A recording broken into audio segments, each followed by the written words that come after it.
Unatazama JMAT Online TV, Jumuiya ya Maridhiano na Amani Tanzania. Asalamu alaykum. Nitumie nafasi hii kushukuru sana Mheshimiwa Mkuu wa Wilaya, lakini washukuru sana mashehe wote ambao mmetoa maneno ya hekima sana, kwa kumalizia na neno ambalo limetoka kwa mzee wetu Jongo. Pamoja na kwamba ameeleza mambo mazuri sana, lakini pia amekuwa faraja katika msiba huu mkubwa sana. Na mimi pengine nisingekuwa na maelezo mengi, lakini nieleze tu mambo machache. Katika hii dunia ambayo tunaishi, unaweza usiwe ni mtu unayekubali mambo mengi yanayotokea katika ulimwengu. Mimi nilichagua jina langu hili la Abubakar kwa sababu nafahamu Abubakar alikuwa ni mmoja ya mtume ambaye alikuwa ni mswadikishi sana. Amswadikisha Mtume Muhammad ambaye akieleza basi anampenda sana. Na mimi nikaamua nichague jina hilo ambalo ni mtu ambaye alikuwa amenyoka kama lula, akieleza jambo ndio hilo hilo. Ndio maana mimi nikachagua jina hilo. Sasa kwenye hii dunia tunayoishi, mtu anaweza kukwambia kuna kifo, au akasema hapana. Sasa mimi wanatumia mifano michache sana. Ukiona mama yako mzazi aliyekubeba kwa miezi 9 kwenye tumbo lake, kuna siku ikatokea ukaambiwa mama amelala, yaani amefariki, unaanza kuamini kwamba kumbe kifo kipo, kwa sababu aliyenibeba kwenye tumbo lake amekufa. Lakini ukiona leo hapa tuko na mashehe hapa, na tuko pia na wazee wetu hawa wengine ni wajumbe wakubwa wa baraza la ulama ambao wameshiriki kuwathibitisha mashehe wetu hawa kuwa hivyo walivyo. Ukiona miongoni mwa watu waliopiga signature ya wewe kuwa hapo ulipo unaambiwa amekufa, maana yake unaanza kuamini kwamba kama aliyeniteua kunifanya hivi nilivyo ameondoka, kumbe na mimi nitaondoka. Sasa sisi na mzee Tulia, yuko mzee Mbonde hapa, nimemwona hapa. Kila mahala nikikutana naye ananiambia kwa mkoa mzee Tulia anaumwa. Na kwa mara ya mwisho mzee Tulia alikuwa kumbukumbu zake kidogo zinaanza kupotea. Sasa kila napo struggle na mimi kwenda kwa hospitali, hapa linaibuka jambo hili, hapa linaibuka jambo hili. Na hata jana tulikuwa na rais wa Kenya, nikalazimika kwenda mpaka Dodoma. Ile na rudi hapa napokea taarifa ya kifo cha mzee wetu Tulia. Sasa kwa kazi zetu za huu mkoa huwa tunatumana na waheshimiwa wakuu wa wilaya kwamba jamani, atakayekuwa karibu, hebu tunaomba tukimbizane ili angalau taswira serikali iwepo mahali hapo. Kwa hiyo jambo la kwanza tunaamini kwamba kumbe sasa kifo kipo, kwa sababu mtu ambaye tulikuwa naye na tunamtegemea ndio amelala sasa. Kwa hiyo nasaha zangu sio kwa mzee Tulia, nasaha zangu ni kwa wazee mliopo hapa leo. Haimaanishi ni kukiogopa au kukimbia kifo.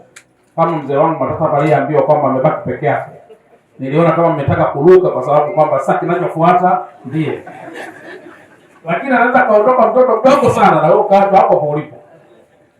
Kilichopo ni kwamba tujitahidi sana kuachia yale yaliyoko moyoni mwetu yanayoweza kutusaidia sisi kama vijana.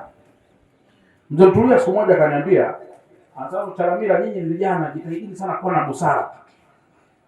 Basi nikamwangalia nikamwambia, lakini Mzee Tulia, busara nayo huwa inakuwa taratibu.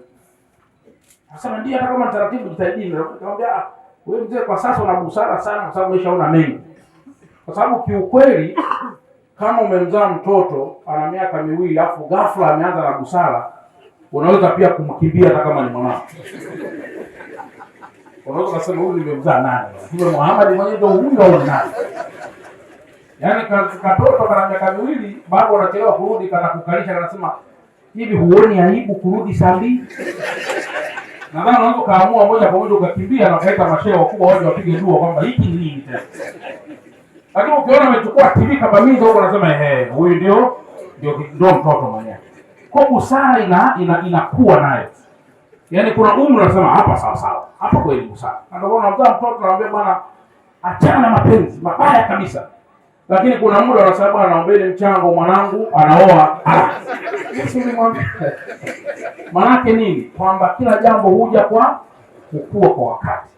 Kwa hii ni nasaha yangu ya kwanza kwamba mzee wetu Mtulia na wazee wote walika lake na hata walipa dogo kidogo kwa hapo, tujitahidi kwa kile mnachokifahamu, jitahidini sana kutuachia vijana kama na sisi tutakuwa katika umri huo, vitatusaidia hapo mbeleni.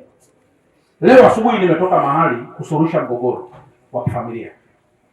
Leo mzee Mtulia amesema hapa mzee Jongo kwamba maskini hazikwi na maskini wenzie, anazikwa na waliopo.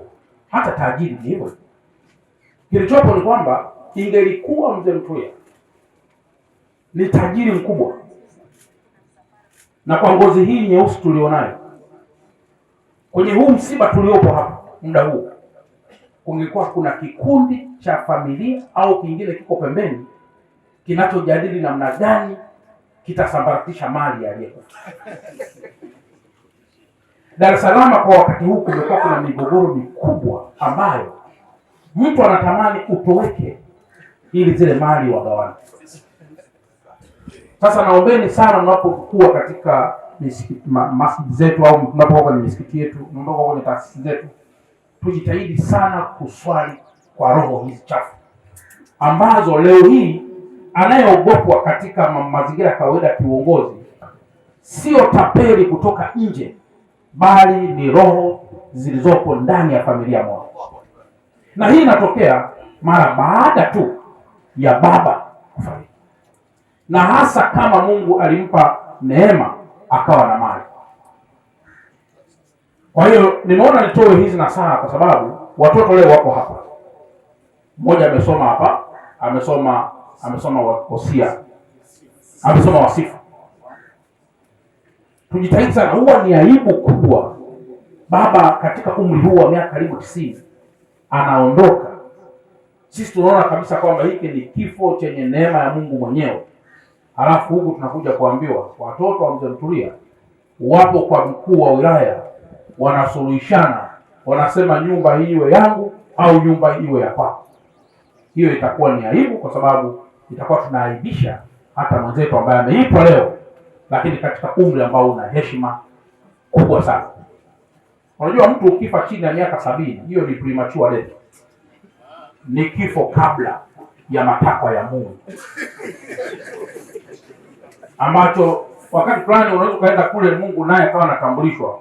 Malaika anamwambia Mungu, namjua huyu anaitwa fulani, haja kufanya nini? Anaguliza miaka mingapi? Na miaka 38. Subiri kwanza tushughulike na kina Mtulia ambao sasa tumewaita waje. Kwa hiyo ni premature death, ni kifo kabla wa Mungu. Hiyo ni jambo la kwanza. Lakini jambo jingine la muhimu sana, nimependa sana hapa, nilikuwa namwambia kaka yangu Sheikh Musa kwamba mimi wanasikiliza sana mawaidha ya Kiislamu, na watu nikiwaambia haya huwa wanafikiri utani. Nasikiliza mno. Kuna mahali nikisikiliza naona kabisa kuna usomi wa hali ya juu sana katika mawaidha ambayo yanatolewa, na tukisikiliza sana kilichopo hapa na mpaka leo tunacheka hapa ni upendo, ni kupendana, na ndio maana tunajenga umoja. Leo mzee wangu Gaddafi ameeleza, anasema msiba huu ni msiba mkubwa kwa Chama cha Mapinduzi. Lakini mzee wangu amekuja anasema msiba huu ni mkubwa sana kwa BAKWATA. Kuna mwingine anakuja kueleza msiba huu ni mkubwa sana kwa watu wa Rufiji. Mwingine anakuja kusema ni mkubwa mno kwa watu wa Kibiti. Mwingine anaeleza ni mkubwa sana kwenye msikiti wetu pale. Hii maana yake nini? Ndio ile ambayo inahitimishwa kwamba kabla hujafa tengeneza hadithi yako mwenyewe, kwa ili kila mmoja aweze kuelezea. Sasa akikuelezea kila mmoja kwa namna ya uzuri, hiyo ndio inakuwa hadithi njema. Lakini kwa kuwa mzee Jongo anasema hakuna mtu mwingine anamfahamu mzee Mtulia zaidi yake, na akasema hakuna mtu amesafiri naye kama mimi.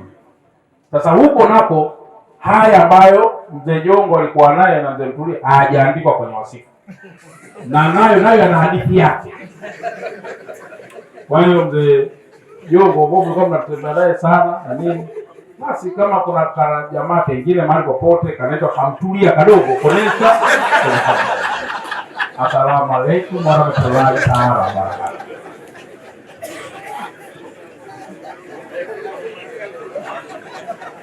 Huyo ni Sheikh Abubakari Charamila, mkuu wetu wa mkoa wa Dar es Salaam, kwa mkoa machachari kabisa. Unatazama JMAT Online TV, Jumuiya ya Maridhiano na Amani Tanzania.